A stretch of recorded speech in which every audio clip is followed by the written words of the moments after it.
Allison from Starliner Music. Welcome to my channel. Today in fingerboard geometry, we're going to continue with our study of caged bar chords. We'll be placing the one chord in the D form and grouping the other chord shapes around it. First, I'll go over fingerings and then we'll do some exercises. Here we go.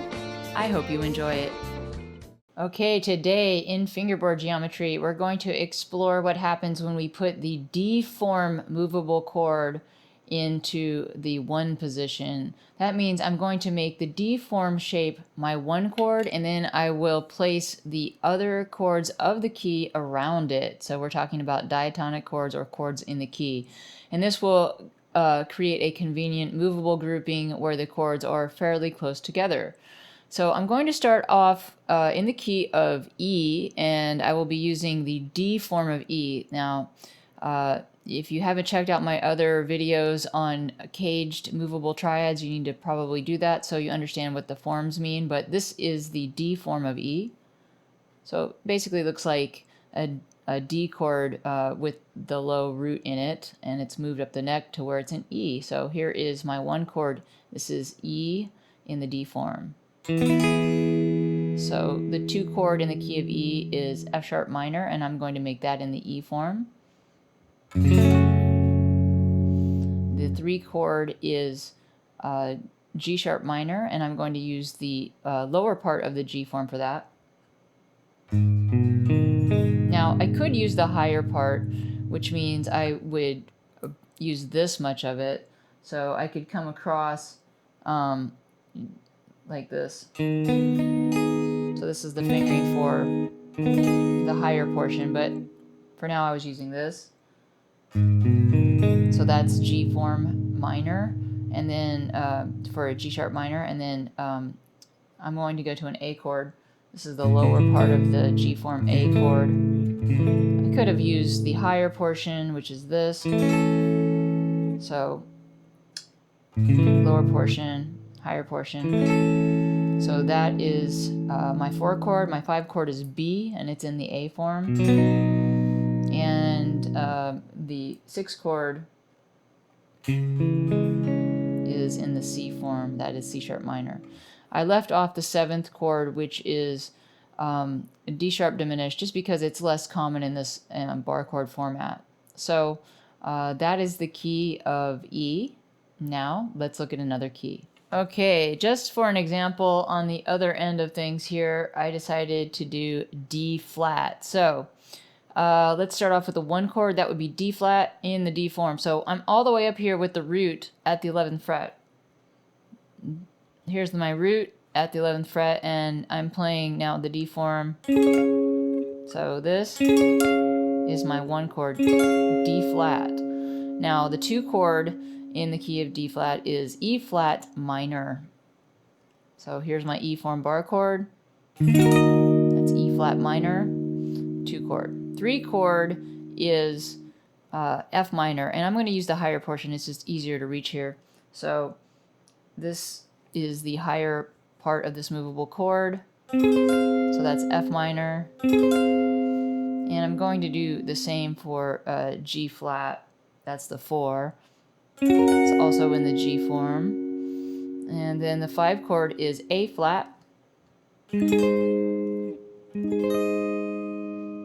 then the 6 chord in the key of D flat is B flat minor. And now that we've looked at some fingerings, let's go on to the exercises. All right, for the exercises, we're going to take a chord progression and move it up chromatically. We're going to start in the key of F and then move the progression to F sharp and then to G and then to A flat, etc. So I'll demonstrate the first couple of keys and then we'll get a look at the full exercise. The chord progression is 1, 6, 4, 5, 3, 6, 2, 5. So in F, that would be F, 1,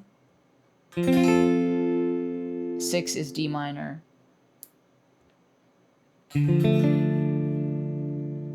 4 is B flat,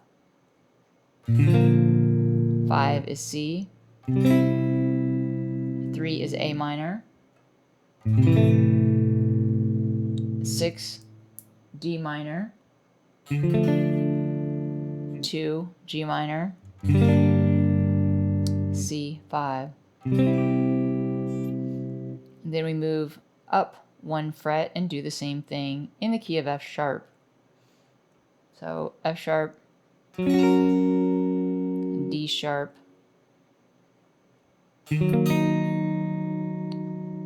B, let's do the higher version this time, and then the 5 chord is C sharp, and then 3, I'm going to do the higher version, so we have A sharp, and then we have D sharp, the 6, and then the 2 is G sharp, and the 5 C sharp, back to the 1 F sharp, and then we keep moving that chromatically up the fretboard until we run out of room.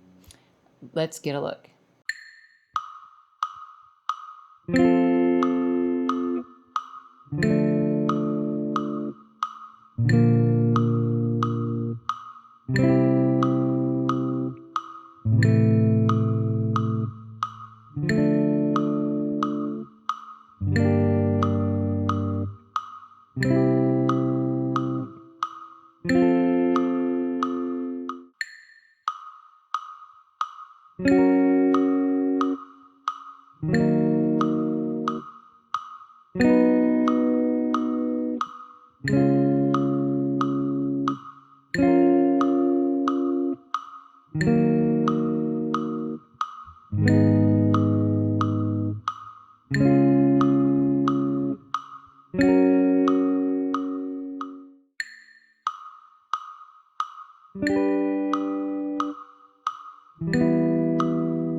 That's it for caged bar chords with the one chord in the D form. I'm Kimberly Allison from Starliner Music, and I hope to see you back on my channel soon.